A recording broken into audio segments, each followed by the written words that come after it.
All right, so here we have it. The man of the hour, three-time All-Star, Cy Young Award winner, the LA native. He also went to Stanford.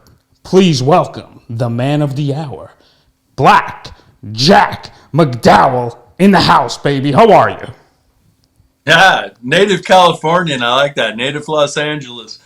I was Wait, the only one. My entire family was born in Pennsylvania, and they moved oh. out, and my parents had me about 7 years later.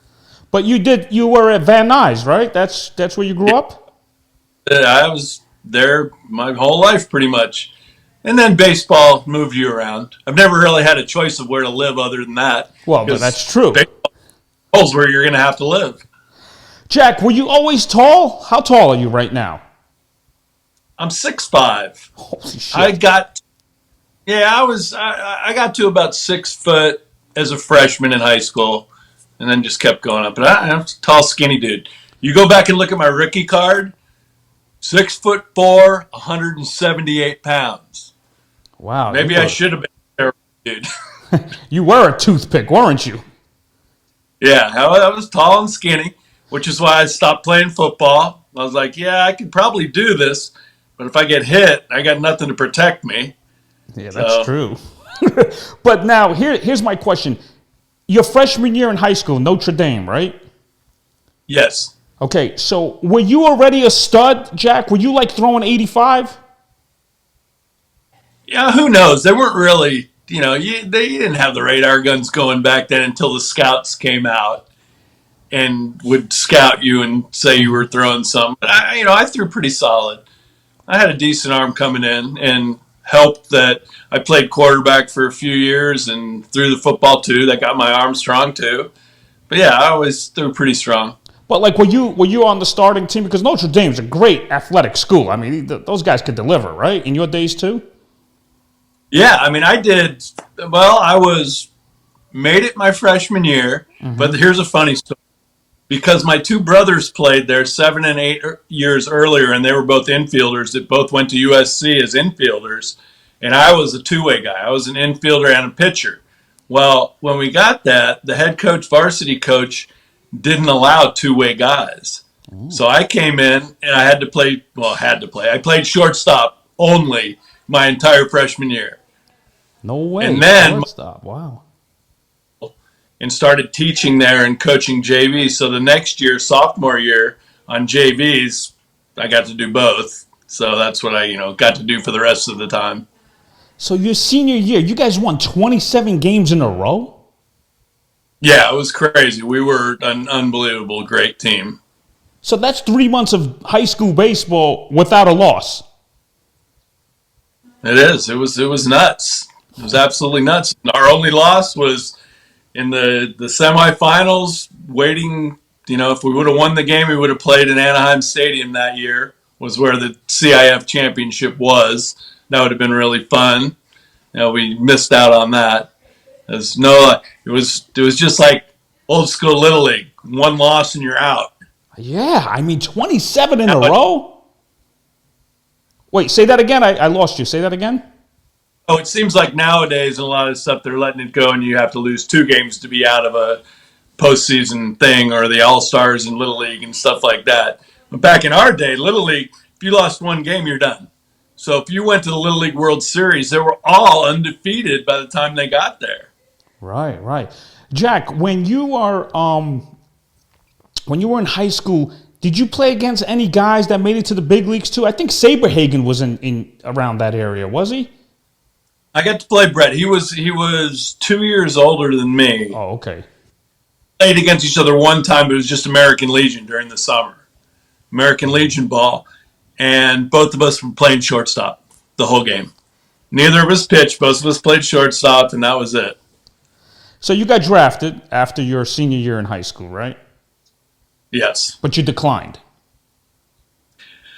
I declined. I was drafted in the 20th round, and back then it was the Stanford connection that pushed that away. You go back and look, and a lot of the best players wouldn't even leave as juniors. They wanted to finish their Stanford degree before starting professional baseball.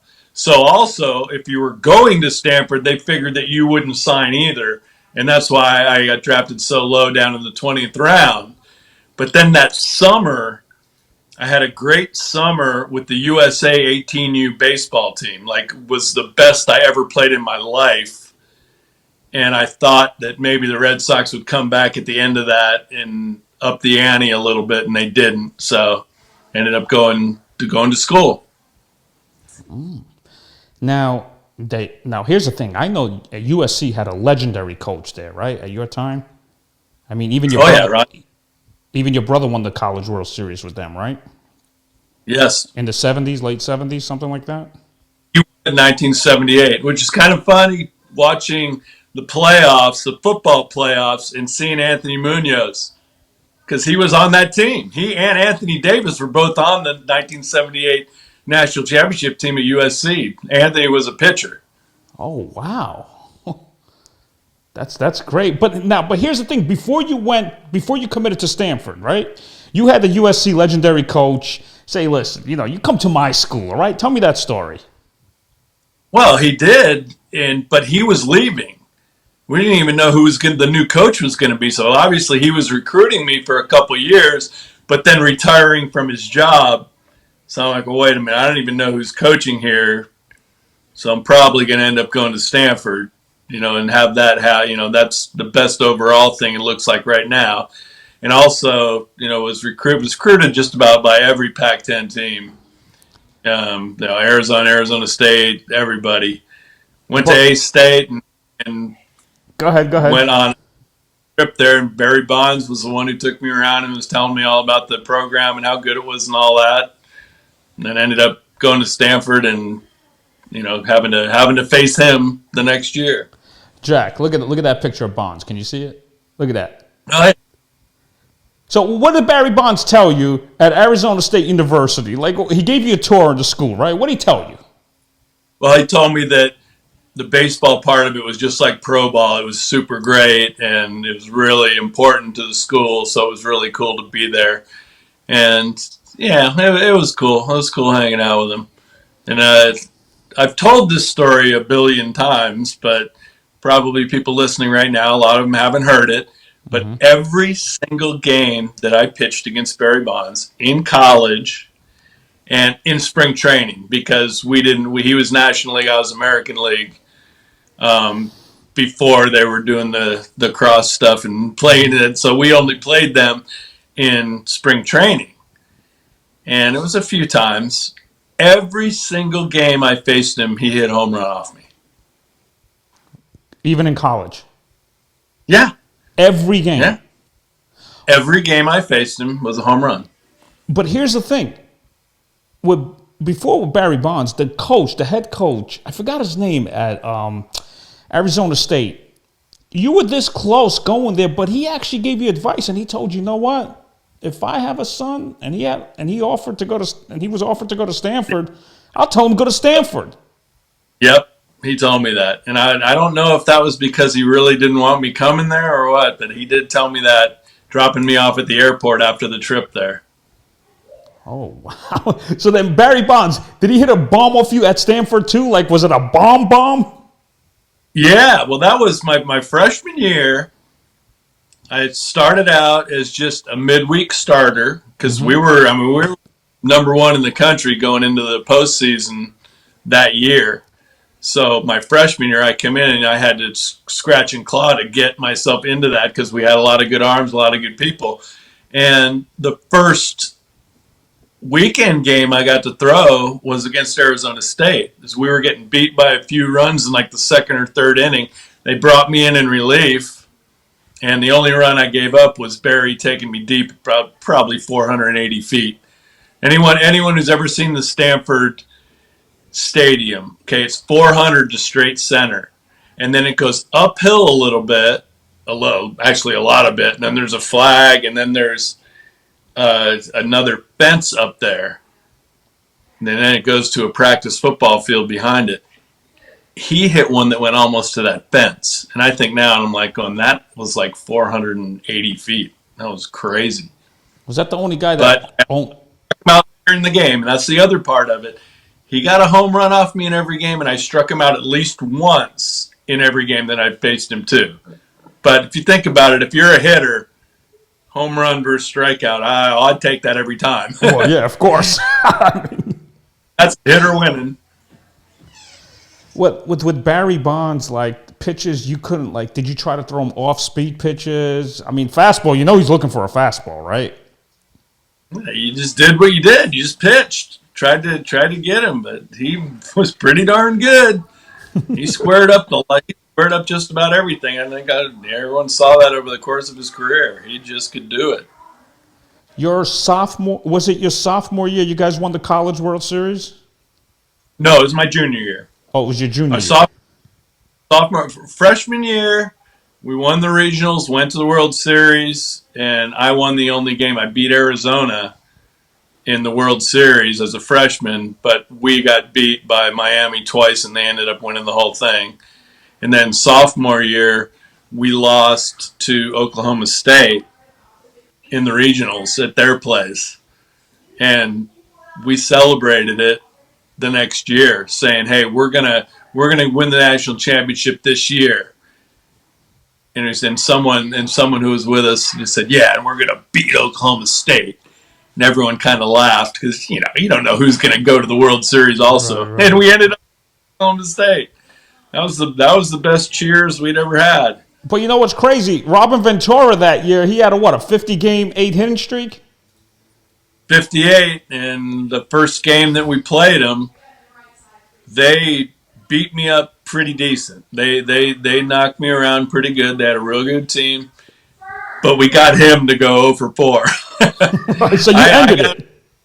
I got him to go 0 for 3, and then Al Osuna, a left-handed reliever for Stanford, ended up, is a good pro too, came in, and he hit a line drive to second base off him for his fourth out, and that was his first 0 of 58 games. But then, in the championship game, I beat them, threw pretty good, but he got a couple hits off me. Wow. Was he a tough out back then? Was he really that tough, Ventura? He right straight to the ball, short, quick swing, the way that people used to hit. Exactly. Right. We'll talk about that later. Hold on. I want to get your journey here. Okay, hold on a minute. All right. So now, you guys win the College World Series, right? But then, Stanford is a very intelligent educational school. People you're smart if you go there, right? Did you guys have to do homework while you're in Omaha? Oh yeah, freshman year, we had to go to places to take finals and stuff.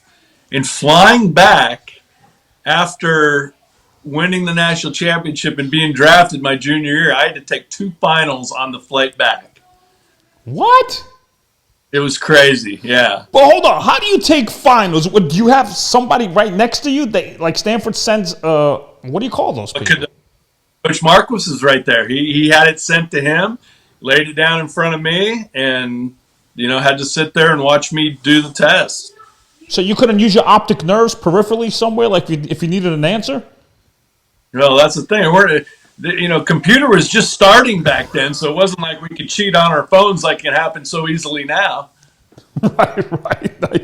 There's no online classes back then. Yeah. All right. We're just learning. Yeah. So here's the thing. Your junior year, you guys win it. Is that the year you got drafted right after? Did you leave Stanford or did you play your senior year too? No, I left. The draft happened during the College World Series, and I was drafted, during the College World Series. Kept going, didn't know that if I was going to sign or not with the White Sox, because at the time it was like that wasn't the greatest place to go to, and you didn't know.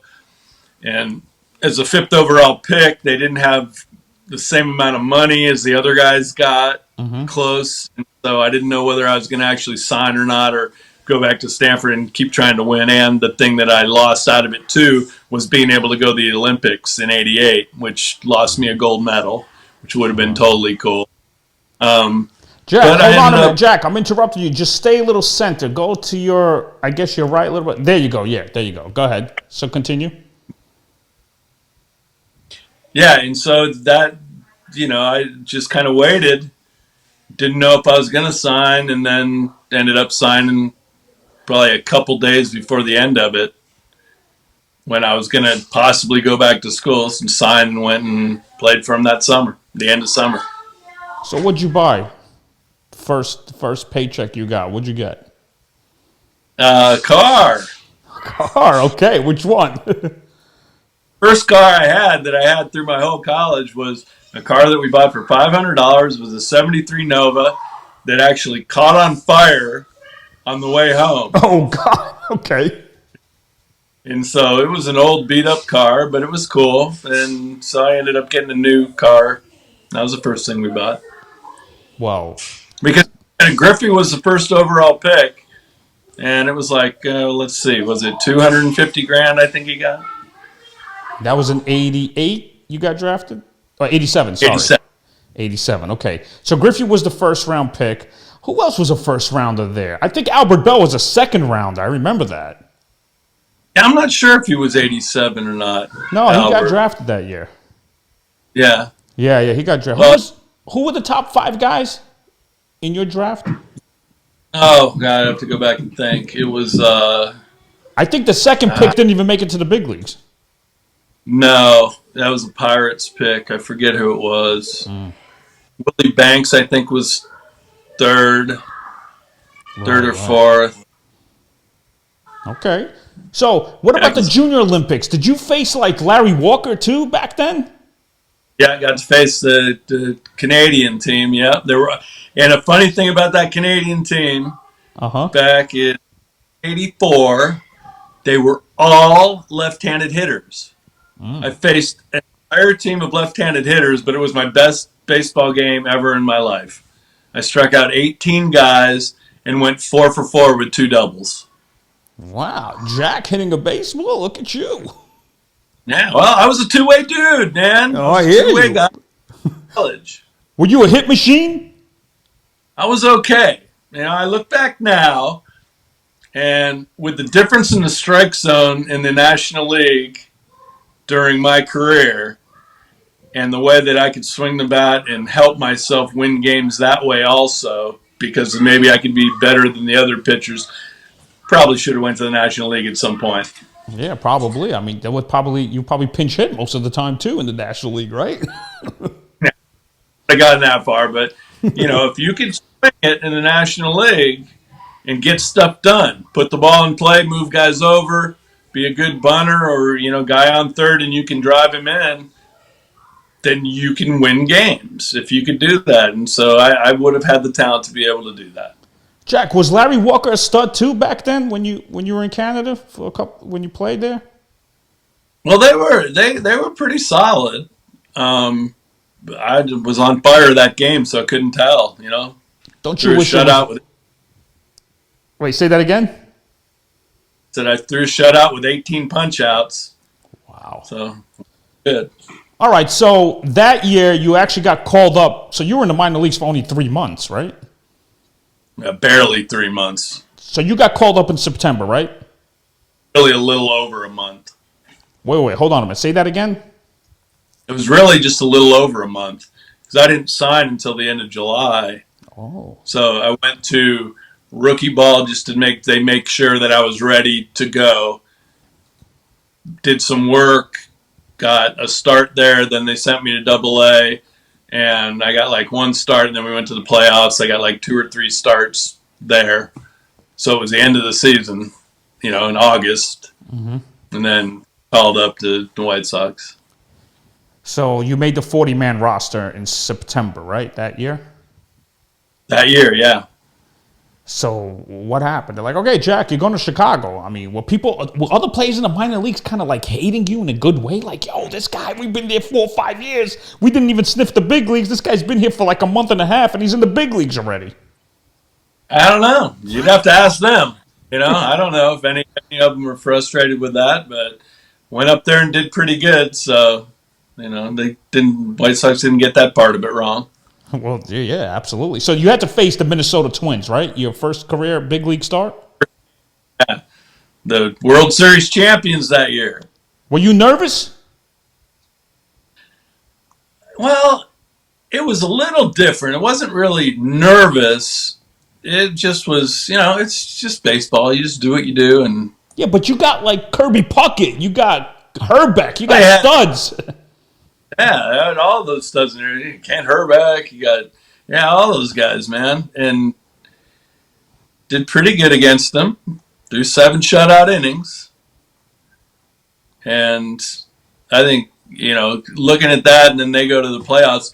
They had a draft pick 2 slots before me, so I'm thinking, man, you could have got me, and I could have gone to the World Series that year. That would have been kind of crazy.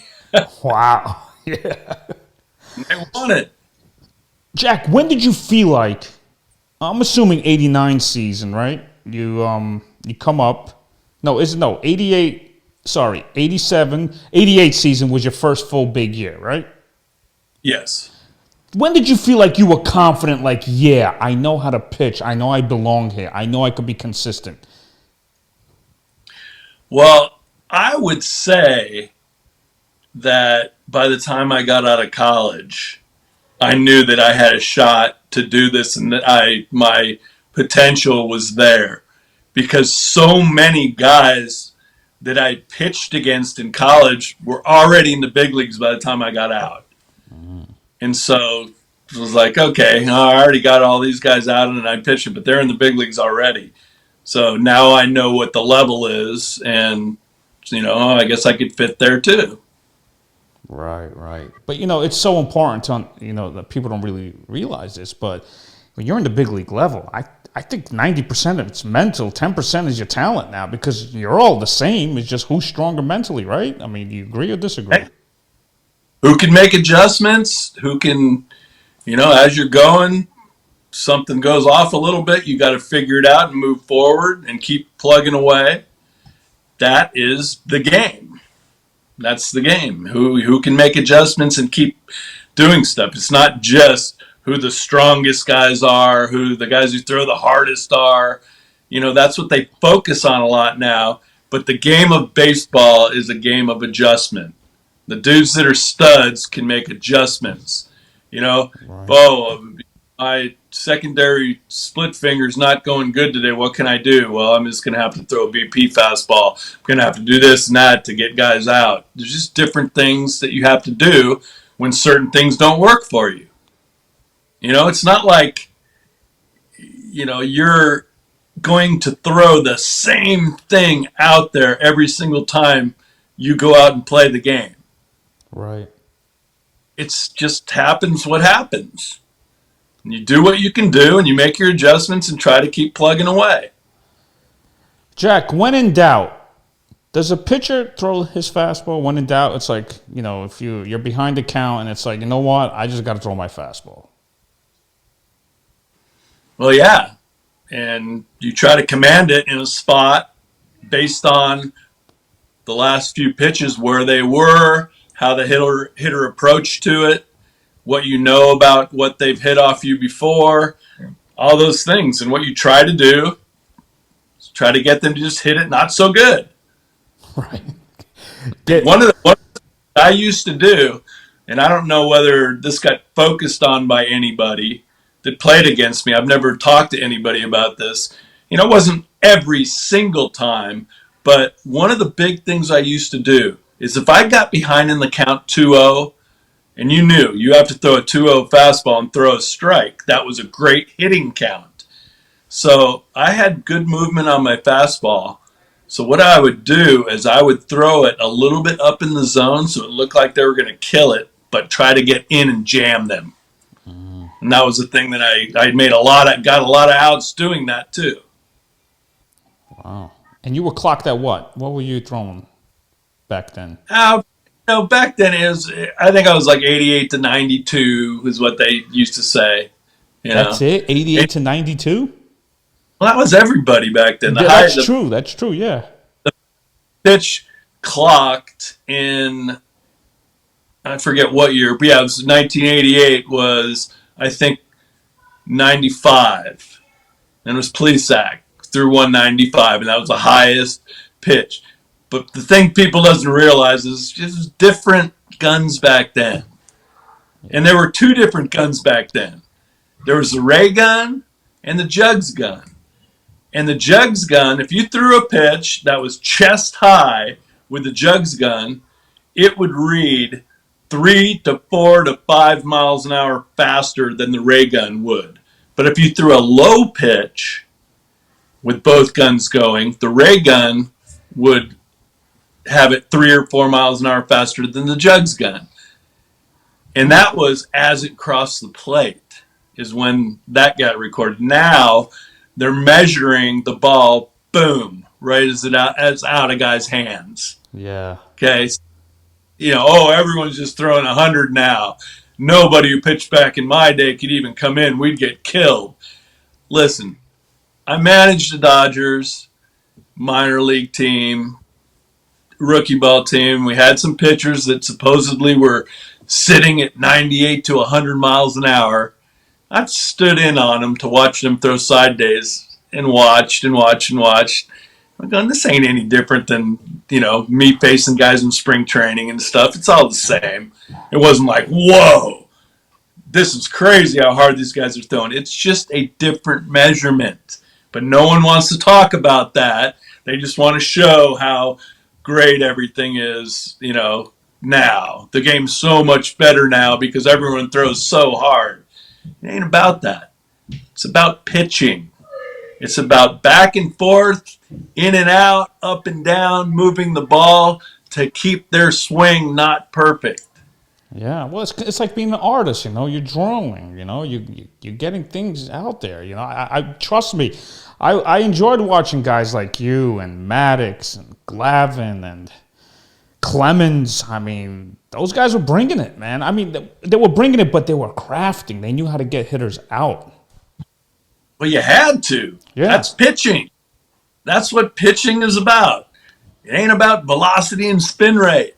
Right. It's about adjustments. It's about adjustments, movement, and being able to command what you want to command in spots that you can do it. And that's what getting guys out is all about. Jack, my question to you is, did you ever lift weights? Did your teammates lift weights in those years or no? Yeah, we did. The White Sox were one of the first baseball teams to start doing stuff. We did a lot of body weight type stuff. It wasn't the crazy lifting they're doing now, which is causing a lot of the injuries. Mm-hmm. They're overworking, overlifting, doing a lot of stuff that you shouldn't be doing if you're throwing a baseball. But we did lift. And I remember, leaving the White Sox and going to the Yankees, and I had to start it up there because no one was working out during the season. And I was like, okay, here's what we do. The day after my start, I do a lift program, and then the day after my side day, I do a lift program the first and third day. So yeah, we did a little bit of that, definitely. So Jack, so talk to me about that schedule. So let's say you pitched on a Monday, right? Of course, you were the king of complete games back then, and you would pitch on a Monday. What would you do Tuesday? Give me the schedule until your next start. What would you do Tuesday, the following day? You said you lifted weights? It was you'd throw just to get your arm, get the blood flowing through it a little bit, just get some throwing in. And it was your weightlifting day and your big workout day. I didn't do a lot of running. I like to do Stairmaster, and the biggest thing I like to do was the slide board. Because it's just such a great movement, and it's such a great baseball movement of everything that you do in baseball, whether it's getting set and breaking to go get a ground ball, whether it's taking a swing, stepping from one leg. Everything you do in baseball is transition from one leg to the other. And the strength in slide boarding is all about that. It's getting one leg, push off, you're getting the strength on the other leg as you're sliding across, and it's strengthening all the stuff around your legs, and that did a lot of good for me. So that was the following day after you pitched on a Monday, Tuesday. Big workouts. Then the next day was a side day. That's We'd Wednesday. throw a side day, and it was basically my side day was the same program as I did warming up before the game. It was the same thing where I'd throw two fastballs in, two fastballs away, three down the middle, then split, curveball, curve. You do a program. So it was like a 55 pitch program on my side day and warming up before a game. It was the same thing that I did. And then the next day after that, day 3 was another big workout day like the first day. And then day 4, you hung out and waited to pitch the next day. So, I remember David Cohn said the best occupation on earth is a starting pitcher in the big leagues because you go every 5 days. So, did you go out with the boys at night? Did you, say, well, I don't got to pitch the next day, so, I could party a little bit, I mean, look, you're being human. You're young back then. I get it. Oh, yeah, we did fun. We did fun. Okay. Go out, drink some beers, and cruise around the cities you were in and figure them all out. It was really cool. You know what's very impressive? I looked at your stats, right? And I'm not a stat guy, but there's one stat I looked at, your stat. I think it was 91. You had 17 wins, and you had 15 complete games with those 17 wins? Well, yeah. And here, the interesting part is go look. It was like 5 or 6 blown saves, too. Easily should have been. Was it Thickpin? Was he on that team that year? Yeah, I think so. Well, didn't he have 57 saves one year? Oh yeah, absolutely. Well, why couldn't it be that year in '91? You could have won another Cy Young. Yeah, that was one of my best years was '91, but because it was only 17 wins, it was like okay, but then then you win 20, and it's like oh, see, he won 20. That's like another month's worth of wins. So, how many pitches would you throw in a complete game? At least 140? Oh, whatever it was. I don't know. I've never even looked that up to see how many pitches I threw because it didn't matter. Right. You just threw. If you were a starting pitcher, you pitched until the other team knocked you out of the game. You didn't get taken out because of a pitch count. I wouldn't have gotten taken out of the World Series with a no-hitter through 5 innings like happened this year. It just makes no sense. It's like the other team is the team that shows you when your starting pitcher should come out. And here's the other funny thing. The whole thing that they're saying, the metrics guys say about, well, we're getting them out after 5 and 6 innings because the third time around, they've seen you twice and seen all your pitches. They're going to get you. Well, let's flash back to real baseball and old school baseball. And what did they used to say? What they used to say is a good starting pitcher, if you don't get him early and they get into their rhythm and get by you, then it's game over. You've heard that a million times. I've heard it a million times. That's the truth. Yeah. It's not just... if you're a good starting pitcher and you get going and they don't get you early and you get in your rhythm and keep going, you're going to have a great start. Right. Changed. Say that again? I don't know why that's changed. You got Harvard nerds that never played a game in their life. That's why it changed. Well, yeah, because adjustments and things like that are not technologically measurable. Right. So if it's not technologically measurable, it's not real. Right. I think with analytics, you have an idea, but you can't project. What happens if that guy is mentally weak? What happens the night before his wife tells him, I want a divorce? We don't know shit like that. Well, one funny thing that I talk about a lot when we talk about metrics and all this, it's like, yeah, you can't predetermine just based on guys. And I've said this earlier talking. You don't know what's going to happen out there. Things might change. You have to make your adjustments. You have to figure out what's not going on, what doesn't feel good, what does. Maybe the pitcher's going great maybe if you're a hitter, if the pitcher's going great, wow, I'm supposed to be a 300 hitter, but I'm getting stuck to me right now. That's the way it goes sometimes. And you can't predetermine this game. It is not even close to being able to predetermine what's going to happen in the games. Now, I did a funny thing when I was managing the Dodgers rookie team. I would throw BP to him every day. Okay, I would throw batting practice. I'd be the batting practice pitcher every day. And so I would know who was on fire and who was struggling a little bit. And that happens. As you're a hitter, you know how this goes. There's streaks where you do really good, then there's some drops where you don't do good for a while. It's not just the same thing every time, every time, every time. So it's not metricable. It's you have to see the reality of what's going on. So pitching batting practice, I would go in after batting practice and point to the guy and said, all right, you're going deep today. I know it.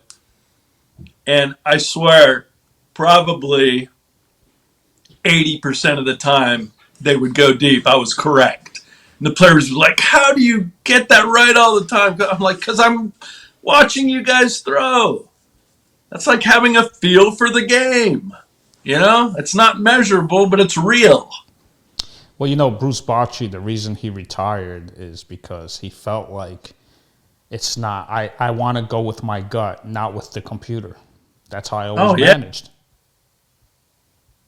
So. That's why Mattingly left the Dodgers and why they fired all the rest of us, because we didn't want to do any of that stuff either. So they had to bring in, their people that were just going to say yes, yes, yes to everything that they tried to make them do. Yeah. Dictatorship, what's going on right now. Yeah, it's terrible. So now let's go to the 93 season, right? You guys, listen, I looked at your lineup, your team. You guys had a squad, man. You had, Bo Jackson in the outfield, Lance Johnson, Ellis Burks. You had the Big Hurt. Your shortstop was Ozzie Guillen. Your third baseman was Robin Ventura. I think Carlton Fisk left in the middle of the summer. I mean, those time's up. Sorry, he's old. But you also had another stud pitcher. What was his name? Hernandez or Fernandez? Something like that? Yeah, Alex Fernandez. I mean, yeah, we had some dudes. And you guys were having fun, right? I mean, wasn't it great when you're on a winning team? You can't wait till you come to the ballpark the next day, right? Oh yeah, and it was the same thing. We were progressing forward as a young team, and finally got to get to that next level, which we had a shot to hit the playoffs. And back then, I can look too. Had the wild card existed during those times, we always were having to follow Oakland, and we could win 90 plus games and be in second place every time, but probably could have got some wild cards, got to the playoffs. Tell me the story about Mark Whitten charging you, man. Well, what'd you do? What happened exactly in that situation? I mean, that's a big dude. Yeah, yeah. No, Whitten was a stud. Love him. So 6 days earlier than that, we played them in Toronto. Jimmy Key hit Robin Ventura in the wrist as he protected his head. It was right at his head. And he also threw one over Ozzie's head and drilled Ozzie later. And he was throwing at people and they were hitting people, right? None of our pitchers in the next handful of days made a move to do anything. So I said, all right, I got it.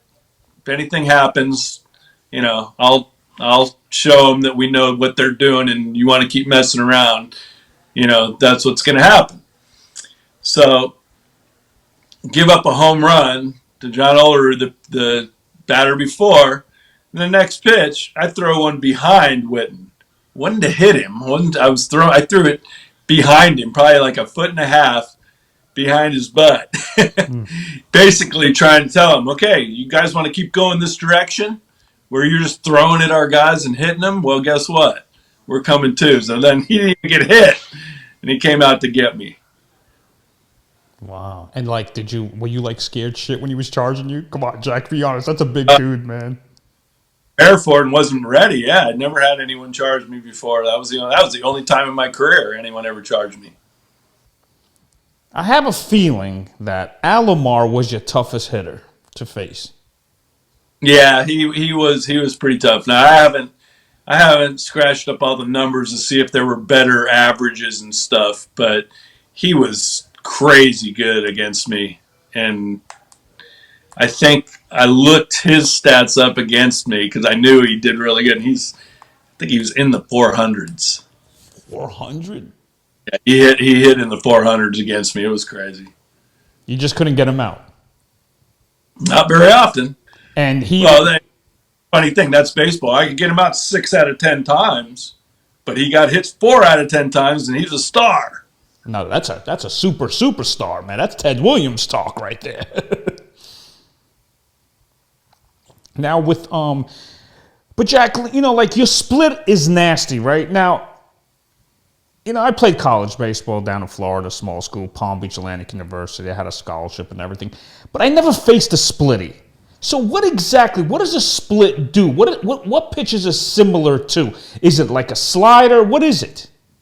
It depends on what you do with it. Now, I got this one. I used to hold it like this, so I had no seams, and I liked it. I wanted it to slip out of my fingers, Right. okay, and mine would top spin, so it would move more like a knuckleball would move. So how So would it it would be, drop then? How would it drop? yeah, it would drop down, not huge down, but enough down that if it came in the strike zone, you'd have to get with it, because it was off speed off of my fastball too. But as I kept doing it, I started throwing it my sophomore year in high school. And that was my secondary pitch. And I really only started throwing a curveball a little bit in college. And then as I got to pro ball, worked with it and got a little bit more of it going. And so it was fastball split. So as I moved forward with my split, I learned different things on what to do. So I got to the point to where I learned, okay, if I cut my hand a little bit and throw it, that it can go like a slider a little bit. And if I stay inside of it like guys do on a changeup, that it can go better a little bit away to a left-hander and not cut in down and into the left-hander's down and in swing. Yeah, the golf So swing. That's the upper deck swing. being basically a two-pitch pitcher wasn't the reality of it because I could do different things with that second pitch. So it was, still ended up, even though it was primarily two pitches, the second pitch you can do different things with. And if you can do different things with your fastball, you can be good too. If you can have command and throw one inside, have one move, have one start on the plate but move off, have one start at a guy and move over to the strike zone, like Maddox used to do all the time. Yeah. Jack, did you ever have umpires like give you 2-3 inches outside? Oh, absolutely no. No? Hey, have you seen it? Now, I have a post that was on Facebook that people have gone nuts over. My mom passed away 2 years ago. I'm sorry about that, Jack. We had to go back, clean out the house, to sell the house and all that kind of stuff. And me and my brothers and sister found all of these VHS tapes of a bunch of games that they recorded when I played. And so I got back, went on Craigslist, bought a VCR, and started watching them, watching my old games again, watching them with my sons and going, oh, yeah, this is interesting. Let's watch and see how this goes. And I saw how tiny our strike zone was in the American League that year. It wasn't just me. It was our strike zone compared to the huge National League strike zone. Right. And everybody knows that, but they didn't know specifically that the American League was so small. But you go look at that post that I put on Facebook, and I have 4 different video clips. One is fastballs that they called too high, which were all belt high, a little bit below the belt. Oh, too high, too high. Next one, fastball's knee high, too low, too low. Then splits that they called balls that were kind of right down the middle. My curveball that I only threw like 7 or 8 times a game. Bunch of ones that were just like right down the middle, perfect curveball strikes, ball, ball. Every one that I posted was a ball on there that showed, just to show what we had to do. And so during the post, what I said was, now I realize why mentally I was a pitch to contact pitcher and why I still focus on that coaching guys. I'm like, oh, don't try to strike people out. They strike themselves out. I said, throw the ball in the strike zone and attack, attack, attack, attack, and move it around, and you'll put more pressure on them to do stuff. You'll get them out. Right. And now I know why I was, because the strike zone was so small, we had to throw the ball right down the middle and hope the guys would swing. Yeah. For you young cats that are listening, back then when he pitched, there were American League umpires and there were National League umpires. Now it's a mix-up. So people don't really know that back then, for the young kids that are listening right now. Was Joe West in the AL or NL? I think he was NL. NL? Well, I mean, I don't remember exactly if he was with us when I was there. Was Angel Hernandez AL?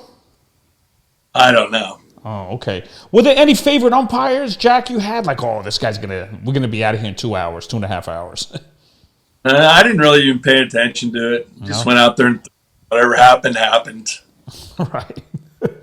So, the 94 year, obviously, same team. You guys had a squad, and then the strike happened. What's your projection that? Yeah, I mean, the Yankees were tough too, man. In the East, they were. We were going as good as we could have gone. You know, we probably would have gone to the World Series and had a real good chance.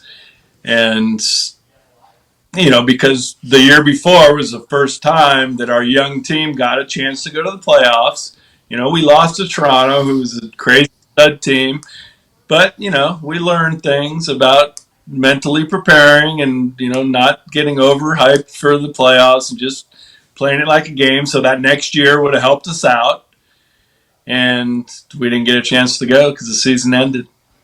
When you got the Cy Young, do you get extra money as a paycheck? A bonus? No. No?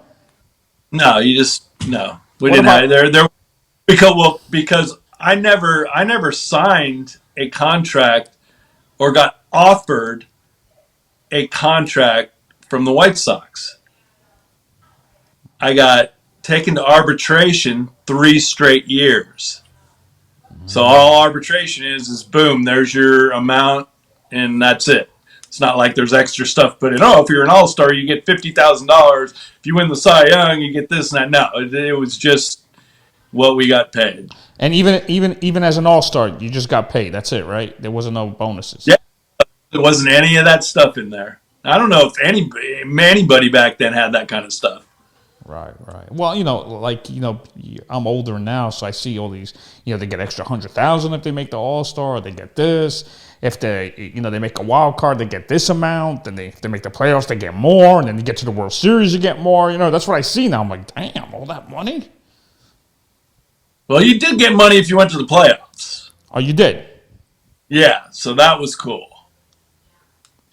So now your teammates, who were you tight with that you guys were like great friends?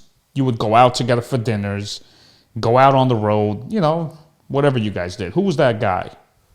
Oh, mostly Robin Ventura. And then when Kirk McCaskill came over, we became pretty good friends too.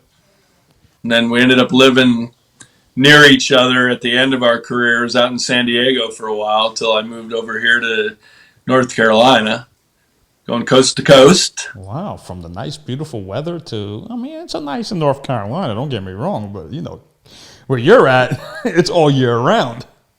The bummer about North Carolina is the baseball weather preparing for the season in December and January is the craziest weather that we have. It's not like a real long bad winter, but just during the baseball preseason stuff, it's hard. You better have some indoor stuff to hit or do something. Jack, were there any managers that you disagree with as far as how to manage the game? Like a guy like Tony La Russa, do you like his style? No. He's done fine. I mean, he's done fine over his career. He wasn't a big fan of ours, and we clashed a lot. When we played White Sox versus the A's and stuff like that. Right. He's been fine. When you I faced don't Mark, know. when you faced Mark McGwire, was he tough?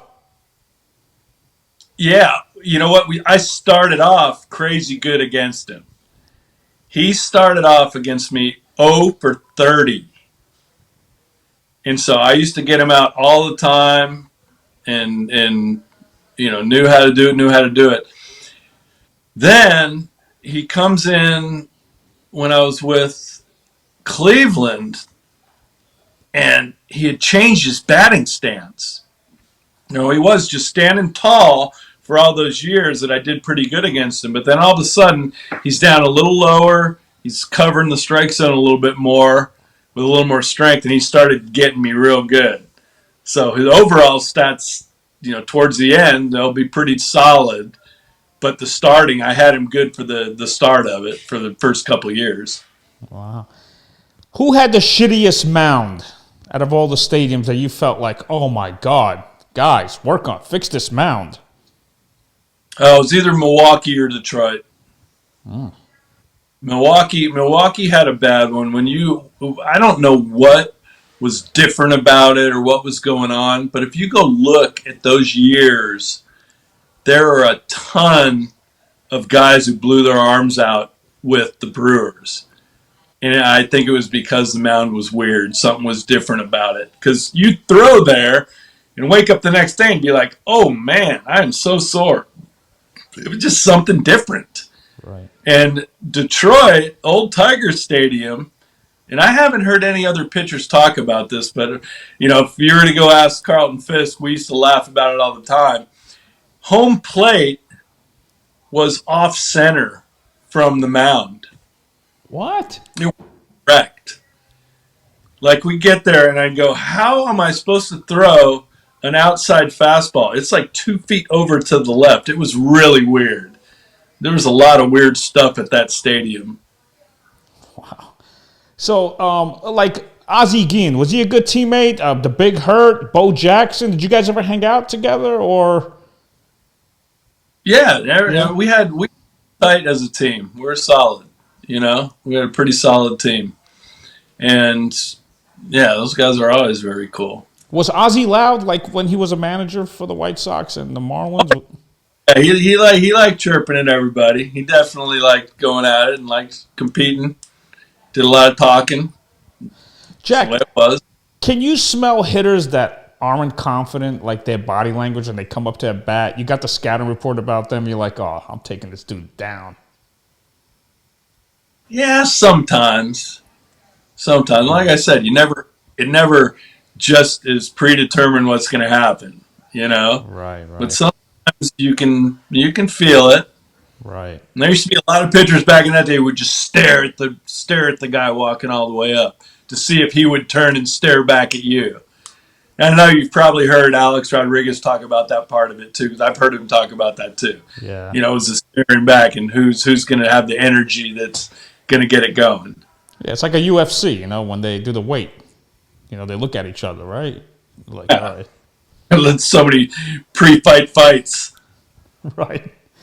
So 94, you started horrible, 2-7, but then 10-9, even though the season was cut. What were the adjustments you made? What was going on that year, Jack? Here's my question: what the expectations in your head? Well, I just want to Cy Young, so I gotta even be better this year. Yeah, it was the mental issue, and it was a couple different things. It was, winning a Cy Young, and I went. If you look at we went. I went from, 5 wins to 10 wins to 14 to 17 to 20. It kept going up, up, up, up, up, and I'm like going, okay, 22. How am I going to win this year? And be as good. So there was that one part. Then the other part is I got beat up in the playoffs.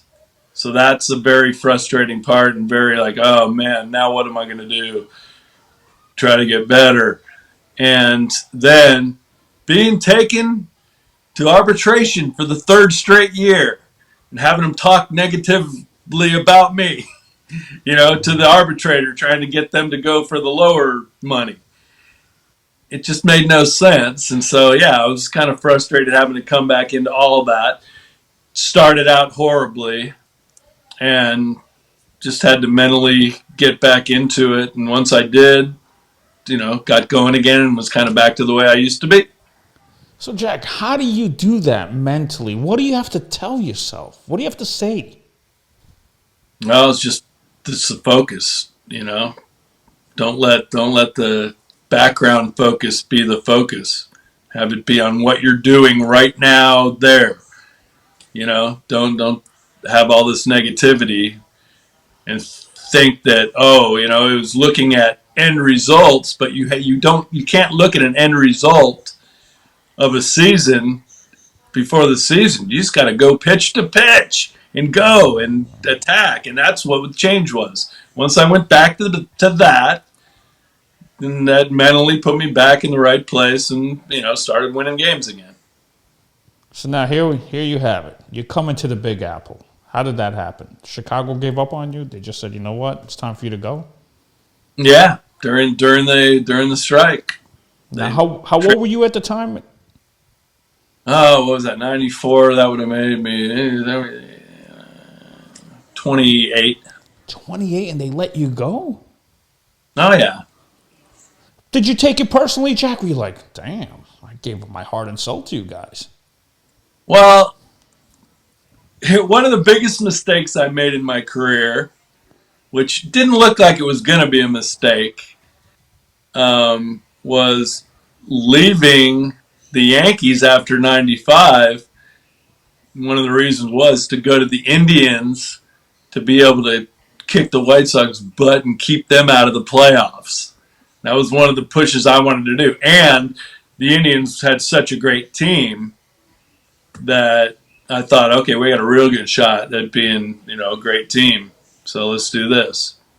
But then you go back and look, and that's when the Yankees just went off and won a bunch in a row. And I'm like, oh, man, I easily could have just stayed there. Yeah. All right, so we talked about that before. Hey, what are we going to do? We should go somewhere together. We should try to sign with the same team as not. Well, we just ended up going different places. He stayed. Who's that? You and who? David Cohn. Oh, Coney, yeah. So now here's my question. Right now, you come to New York. Any Steinbrenner stories? Did he say, Jack, I expect something from you? Well, what did he tell you? Did you ever have a conversation with him?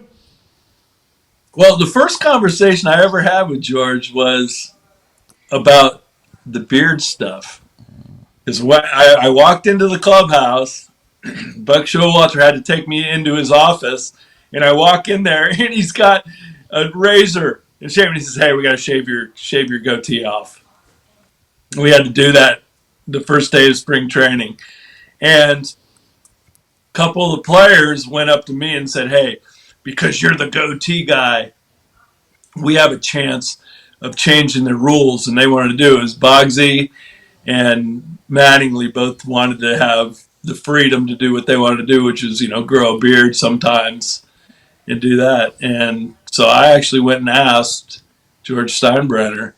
I said, hey, a lot of the guys came to me and said that they'd like this and said that, you were the one that made the rule. He said, no, it's the manager's rule. So I went to Buck and said, he told me it's the manager's rule. We should vote on this to see whether we want to do it. You can go back and look.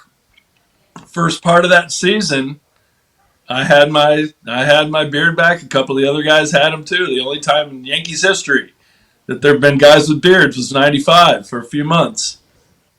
Wow. All right, so now you come on the Yankees. Where were you living in New York? Did you live in the city or did you live in the suburbs? City. Okay. Did you room with anybody or you were solo? In an apartment with my wife, and we had just had our first kid. Oh wow. Okay. So now you're in New York, right? I mean, you're familiar with cities. You grew up in L.A. Chicago's a big city, right? So now you're in New York. Did you feel the energy? Did you feel the vibe? Yeah, it was fun, you know. Yeah. Okay. So as you know it, of course, I'm a Yankee fan. I remember when they signed you. I was like, okay, well, yeah, this guy's a stud. Hell yeah, we're gonna do good this year, right? Did you have a good start with the Yanks that year? I don't think it was great. It was the same thing where, well, you go look, and we didn't even know when the season was going to start anyway, Right, and right. so there wasn't much time to even do any pre-spring training, getting ready for the season because we didn't know when it was going on, Mm-hmm. and then boom, all of a sudden the thing was made, and they said, okay, we're starting in a couple days. It's like a couple days. Yeah, you got to be in Florida in 2 days. I was like, okay, and I was in California at the time, because we had our first child in the middle of February. Flew out to California to introduce him to everybody, all of our family, and we were out there when I got the call. And so I had to fly back to Chicago, get some stuff, fly to Florida. I didn't even know where I was going to stay in New York. Then you look, and spring training was shortened. It was only, 3 weeks. Mm-hmm. So it didn't really get a lot of time to even prepare and get ready for the season. Right. So Jack, all right, look, I don't want to be negative, right? We're gonna turn back the clock a little bit. That year, you stuck your middle finger out, and look, psychologically, I felt like it's a doubleheader that day. It's against your former team. You want to beat them bad. I get it, man, right? Psycho, you're like, I want to fucking destroy this team, right? I want to pitch fully 9, strike out at least 14, whatever. You got those hopes, right? So they lit you up. The Yankee fans are booing you, right? And and look, I think it's out of like, it's just like a 2-second thing that you were like, what the hell did I just do, right? I mean, think about it. I was very angry. I remember even getting into the dugout, and someone was chirping at me over the dugout. I remember screaming at him and just being mad. I don't know who it was, if they even remember that. But yeah, I was very, very frustrated. And the most frustrating part is, I'm busting my butt for your team, guys. Doing the best I can. Don't be booing me when this is a team that kicked me out. Right. You know, I got two teams against me right now, it felt like. So, Jack, so it was a doubleheader, right? Would you start the first or the second game? I don't remember if it was, I don't remember. All right, so you gave up like 7 runs in the third, right? Like you were like, "Damn it, it's just not going my way," right? You were angry, right? I mean, come on now. No, it was just, just getting beat up.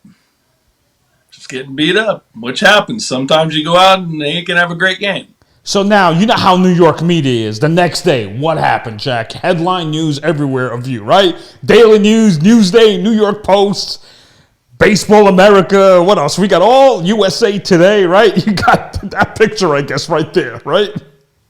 Yeah. How did you? Well, here's a funny story. I've never told this one, but I'm going to tell it now. Go ahead. You go and look. I was really worried, mostly worried about I think that was midweek where that was, and then that weekend was Old Timers game. All the Yankees old timers coming in. Okay, so I'm thinking a lot of these guys are probably going to look at me and say, "What a jerk," So they came in. We started talking with a bunch of different people, and I start talking with Ron Guidry, and he goes, "Jack, listen, you're taking so much heat for that. It's ridiculous. If you would have known, or anyone would have known, how many times Thurman Munson did that to our crowd." He said it was crazy. He'd do it all the time. Every time they'd boo anybody. I was like, okay, all right. So did you have to like apologize? Like, was the public relations publicist like for the Yankees? Look, Jack, just go on the podium, just say you're sorry and all that stuff. They didn't really tell me what to do. They just I had to do what I wanted to. I remember Mr. Steinbrenner coming in and telling me, after the game, and just telling me, hey, you're going to take a lot of heat for this. Be prepared. And I just said, hey, it's just what I did. What am I going to do? Yeah, it happens. Yeah, Happens. listen, Jack, I hear you, man. It's like, I remember, I didn't get offended because I was telling people, look, it was against his former team, man. He wants to kill them, and he got lit up. It's frustrating. It's not frustrating the fans. He's frustrated that he got lit up by his former team. Yeah, and then you're getting booed by your own team. You know what it is? I always tell Yankee fans and former players at an interview, I mean, if they boo a Yankee player like you, that means we care for you. We want you to do good because I guarantee when you do good, those cheers, they're loud. Yeah. Well, what do they think, that we're not trying? Boo us, and we're gonna leave the field so happy that we just got killed and lost the game. Jack, was that like, can you compare the Yankees team as far as teammates? Did you have a lot of fun with the Yankees? More fun than the White Sox? Oh, it was the best clubhouse, best team that I was with the whole career. And why is that? Tell me why. Just great guys. Everybody was working towards the same thing. Everybody just loved the game, loved hanging out with guys, loved talking, loved teaching back and forth, telling guys what they knew. Is just a really good clubhouse. How was Mattingly? Any Mattingly stories? I mean, I love him. I mean, that was my idol. But any stories like, did you hang out with him a couple of times? Yeah, a couple times. I got a couple times for sure. Yeah, And he's a really good dude. like when you would come to the stadium, was Mattingly the first one there? I mean, I know he works so hard. No, I don't know. That's a long time ago. I can't remember any of Oh, that. come on, Jack. You ain't a grandpa, are you? Not yet. All right. Well, there you have it. Come on. Yeah, I mean, I don't remember who was there first. Maybe I was a couple times. Who knows? What was my next question? Okay, so now you guys make the playoffs, right? You're ahead against Seattle 2-0, right? You're like, okay, you know what? But when Mattingly hit that home run, how loud was that stadium? Oh yeah, it was crazy. It was crazy. Who's louder, Chicago White Sox fans or Yankee fans? Definitely the Yankee fans, but the loudest place that I ever was in the Kingdom in Seattle, Well, because yeah. the inside just reverbs it back. It was during those playoffs. It was one of the loudest, craziest things I'd ever heard in my life. So you're up 2-0, right? Lariats hits a home run, game 2 to win it.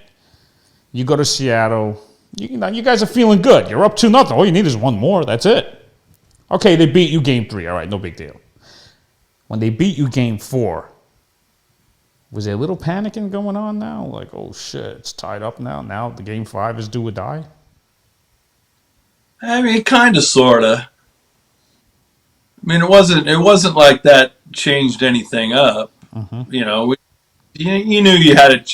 We had to win 1 out of 3, so that's all you had to do. And if you lose 2, who cares? You still only need to win 1. Let's go. So it didn't panic us or anything at all.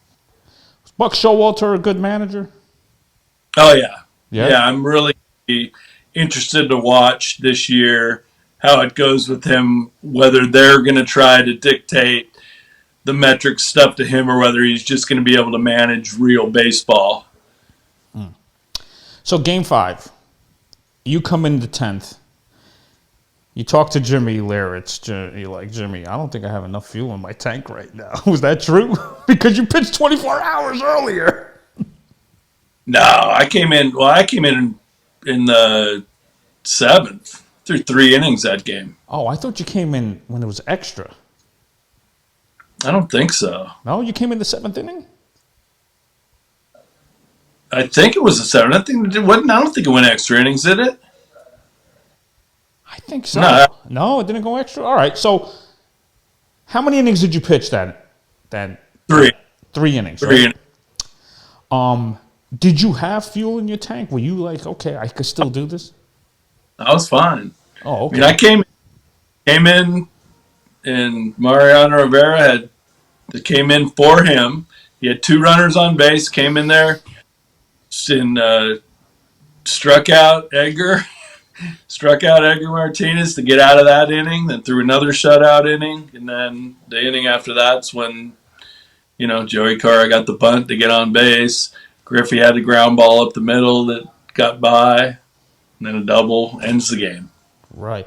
Um, there were speculations that they were saying you had, well, it was young Andy Pettit on the mound. He wasn't established yet. But you also had a veteran, Sterling Hitchcock, that they would say he should have faced Carr. Was Carr a switch hitter or a left-handed hitter? Do you remember that? Man, he was. I'm trying to think if Joey was a switch. He might have been a switch. Yeah. But then you had Griffey, right? Do you think it would have been a good decision if Buck took you out and put Sterling against Ken Griffey Jr., lefty versus lefty? Well, have you looked up the numbers? Ken Griffey's numbers, career numbers against me. It's one of the lowest of the stud Oh, players, lowest ever. I used to do really well against him. oh, okay. Okay, so Griffey got what was it, a CNI single or it went through hard? It's just a ground ball. Oh, okay. So now you got And to how I've face, seen Griffey hit? say that Not again? very. You haven't seen Griffey hit too many ground balls. That's true. He hit, ah, after Joey gets a bunt base hit down the first baseline, just like, oh man. So now with Edgar, right? When you're facing him, what was the pitch? What did you and Jimmy agree on? Can you remember that? Was it like you're gonna throw your split, or was it a fastball that you called for? I hung one, What was it? hung one middle, pulled it down the line for a double. Say that again, Jack. It just was a little delay. So what happened with that pitch? That was a hanging splitter, Oh, so you left it up in the zone and he caught it. and I had struck him out with my split the time before. But that split that you struck him out with, that was more of it came out of the zone, right? Like he chased it. Probably a good one, and it wasn't a hanger. And that's the hit was a hanger. Started chest high and went probably belt high. So I know all Yankee fans' hearts were broken. Your heart was broken. You know, the whole team was, their heart was broken. Um, what was it like? It was just a long flight going back home? Yeah, pretty much. The one thing that really was never focused on that not a lot of people knew about is, you can go back and look, and I didn't pitch for like 2.5 weeks leading up to the playoffs because I had a torn lat. And I still had a torn lat in the playoffs and still just said, okay, I'll just go do it. Who cares? So I wasn't 100% of what I could have thrown out there at that time. David Cohn also had shoulder issues going into the playoffs that year. And you look at it, it's because we had a terrible, hard, spring training, which didn't get us to build up to be able to last through the season like we usually could. And had we moved on to the next level, had we gone, okay, now we're going to go to Cleveland and play the Indians, neither of us would have been worth anything. We would have been struggling still. So might not have worked out either way. Okay. And then after that, time's up in New York. You go to Cleveland. Yep. And then, so you said it earlier, against, you want to go to Cleveland because you want to destroy the White Sox, right? Yeah. Well, coming back then, coming out of the strike, and I was a free agent. Kevin Brown was a free agent. And both of us only got two offers, and they were the same two offers: Marlins and the Indians. So one of us had to go to one place, and one of us had to go to the other. So it wasn't like a real free agency where you had a chance to sign with a bunch of teams. We only had two chances to do that. So the Yankees didn't want to sign you? That it was like, See ya. That's how it was. They, they didn't put anything out, but the whole thing was they had fired Buck Showalter and had not even hired the new manager yet, and so I didn't know who was going to be there.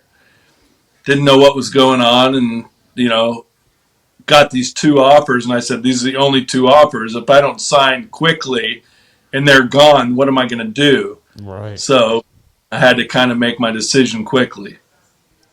So, Jack, after your baseball career, I mean, you retired at how old? It was 99, so I was, let's see, I was 33. Wow. So you still had a little fuel in the tank if you didn't have any injuries.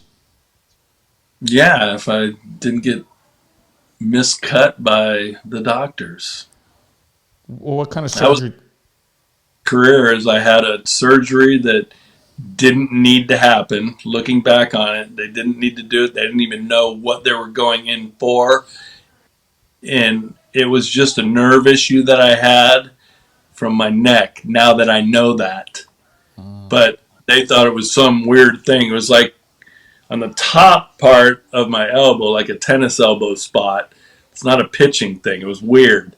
I had pain there, but I still could throw good, but it was just killing me. It was hurting. Now I look back and I know what it was. It was just a nerve damage or nerve thing going on. Well, they did a surgery, went through a muscle and killed another nerve and killed the muscle in my forearm. Oh my So God. that was it. So I'm still without one of the muscles in my forearm. But for 2 years with the Angels, I tried to see whether I could pitch with that or without it. It didn't. I ended up, it kept getting really sore, and then I hurt my shoulder because I had to change adjustments because my elbow was hurting. I just knew it was kind of done. Wow, Jack. So they botched your arm, man? I did. Can you name the doctor? Yeah, I'm not going to go there. I hope it's not James Andrews. You know it was. Nah, I didn't know that. I mean, I'm just saying he's like the top guy with the Tommy Johns and the elbows and knees. Yeah, and looking back, he's full of it too. Wow, Jack, I'm so sorry about that, man. I wish I could be like Superman and save you. Well, now that MLB took they aren't testing for steroids right now. Maybe I should just juice up and see if I can make a comeback. Yeah, well, let's try that. Jack, so what are you doing? What are you doing now? Well, I heard that. Is it an independent league you're managing? No, I just did the the summer app league. Coached that last summer. Now I'm just coaching kids. Like little kids? Yeah, I'm coaching my 13-year-old on his travel team just to do that, and coach them during the fall too, because they were transitioning from little league to 60-90. So a lot of things that needed to be taught and taught to them all. So I did that with them all fall, and it was kind of cool. Jack, I see that. I see guitars in the background. I know you're a musician too, right? And I remember Paul O'Neill being a drummer, right? I mean, you had 1 year with the Yankees. Did you ever play with them? No, never No. played with them. Bernie and me used to mess around with the guitars a little bit. So he just started to play a little bit earlier than that. But no, never got to do anything with Paul. Okay. Jack, listen, you were great, man. You had a great career.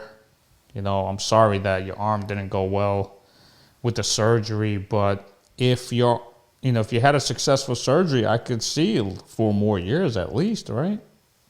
Yeah, it would have been a while. Yeah, that's kind of what I wasn't able to do after the surgery, losing that muscle, is throw full out Right. for every game. I could throw a couple starts, and then after that, it was like completely sore, and then I'd have to relax it again. But now my arm's fine right now. I can throw batting practice to anybody all day long. So I get to save some batting practice for the future. So that's cool. Right, right. Well, Jack, listen. Well, here's the thing in North Carolina, right? At least are you performing at bars, with music and stuff like that, or no? I haven't done music, haven't done any like professional good music in a long, long time. But I just started kind of getting back into it. Wrote a funny song. The team that I coached over the summer was the Sock Puppets, and so I wrote a song called "Sock It to 'Em." And Take the Field song. I just did it on GarageBand on my computer and played everything in here and did it all like that. And we used to play that. I used to be our Take the Field song over the summer, so I started writing again. And actually, here's another one too. Kind of, I know the baseball project guys, the REM dudes and the guys that Mm-hmm. are in it, and I wrote they I wrote a song called Mr. Saber, and it's about the anti-Saber feelings that I have about baseball. Mm-hmm. And it might be a song they're going to go and record their fourth record coming up, and they might use that song. Oh So it wow. might be something that brings me back into this whole field. So I'm writing a couple songs and messing with them on my garage band, for demos and stuff like that right now. So it might be something I get back into a little bit. Come on, Jack, do it, man. I want to. It's great to see it from a former big leaguer. That was good too. You know what I mean? I think you Yeah, it was should. fun. It was fun. If there was a movie about you, Jack, what actor would you hire to play you? I don't even know any actors anymore because we haven't been able to go and watch a movie for a few years now. So I don't even know who's out there. Favorite baseball movie? Oh, favorite baseball movie. I don't know. I'm not sure which one's my favorite. They're all kind of cool. Okay, what are your hobbies besides music? Anything else? As far as hobbies, Yeah. I like fixing and building stuff. I'm like a project guy. That's kind of what I like. I like to do stuff that you can do, get it done, and you can see it right there. It's done. That's why complete games were cool too. you Right. got the you got the game over and you got it there. But I like doing projects, working on different things, and something's broken, trying to fix it. Right. I like working on baseball fields and fixing stuff like that. So it's cool. Do you still talk to any of your former teammates, Jack, or just Not everybody? really. Not very often. No. Okay. Run into each other doing something. We'll talk, but the only most of them are all over the place. No one in Carolina that I know of. So All right. How far are you from Duke or University of North Carolina? Any of those big schools around you? that's about an hour and 15. We're in Charlotte. Oh, okay. You catch any college baseball games down there? Um, well, I was coaching college for a couple of years. We started a program for a the two Division II baseball team here at Queens University. Started that a few years ago, so I got to see those college games. Jack, if an organization, a big league organization, said, Jack, we want to hire you as a pitching coach or a bench coach, would you do it? Yeah, I probably would get back into it, but I really would need to know if our jobs were going to be dictated from up top on all this predetermined stuff, or whether they were going to let us use what we're really good about using, which is baseball knowledge and feel for the game, which is what you can do as a coach or a manager in the game to make things go good. Right. And so, it's one of the reasons why I'm not pushing to get back into it till I find an organization that gets out of this and realizes that none of this is going in the right direction. Right, right. Yeah. Out of the 30 teams, who Who manages through their gut? Which organization allows you to say, just go manage? I don't think anyone right now. Wow. I think they allow them to do a little bit, but I would say that just about every organization makes their own lineup, tells you when you have to take the pitchers out of games. If you get in this situation, you got to do this, this, this. Think about Mike Scioscia was always, when he was having his great years with the Angels, he would never just do, oh, left-handed hitter, I'm going to put my left-handed pitcher in. No, the other guy's throwing really well. He can get guys out. I'm going to leave him in there. Right. That is baseball feel. But that's not what they do from up top. They tell you, okay, if this guy gets to this point and it's a lefty, bring in your lefty. They do stuff like that and dictate every move that you're going to do. And the problem with that is now you lose a game because of some of this stuff, and then after that, all the fans are saying, what an idiot for pulling the pitcher this. Why did he do this? Why did he do that? They aren't even doing it. They're having to do it to keep their job, but it's being predetermined up top. Right. You have to do what you're told to do, and then you take the heat for it. I don't think I'd be able to keep my head straight in that situation. Yeah. It's crazy, Jack, because let's just say 20 years from now, whoever makes the Hall of Fame, right? What's he going to go in with? A 230 batting average with 300 home runs? That's Hall of Fame numbers? Because right now the batting average are so low. It's terrible. How many guys are hitting 300 in the big leagues? There's not that many. When you pitched, there were at least 30 to 40 guys hitting 300. Oh, yeah, they knew what they were doing.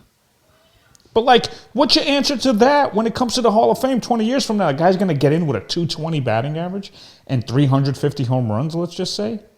Well, whatever. The Hall of Fame's broken into a joke just like the game has. So, and everyone's well aware of that now. Yeah, I hear you. Well, look, Jack, you've been great. Thank you so much for coming on my show. I know I'm like, come on, Jack, get on my show, right? You know what I mean? I was trying to get you. You got it. Thanks for having me on, man. Yeah, so don't go anywhere. I'm going to end it, but just don't go anywhere. I just need a quick favor, all right? I'm going to end it, but don't go anywhere, all right? All righty. Here we go. And broad. Hey, it's Blackjack McDowell here. What's going on?